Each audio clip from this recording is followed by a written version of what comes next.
Today we're diving into a super fun little find, the Mr. Penn encouragement cards, which are like 100 tiny cheerleaders in a box.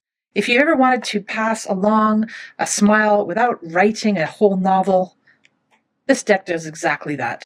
Short, sweet, encouraging messages you can tuck into lunches, notebooks, planners, a birthday card or present, or placed on a colleague's keyboard, or taped onto a cup you picked up at a Starbucks for a friend or for a colleague.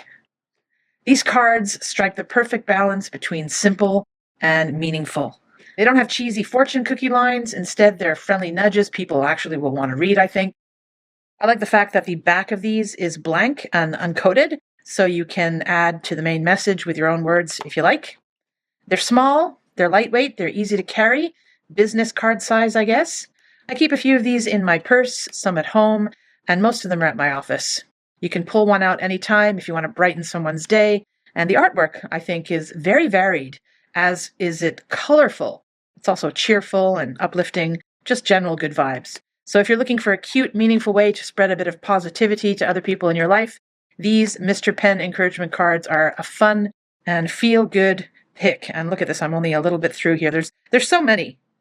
Enjoy.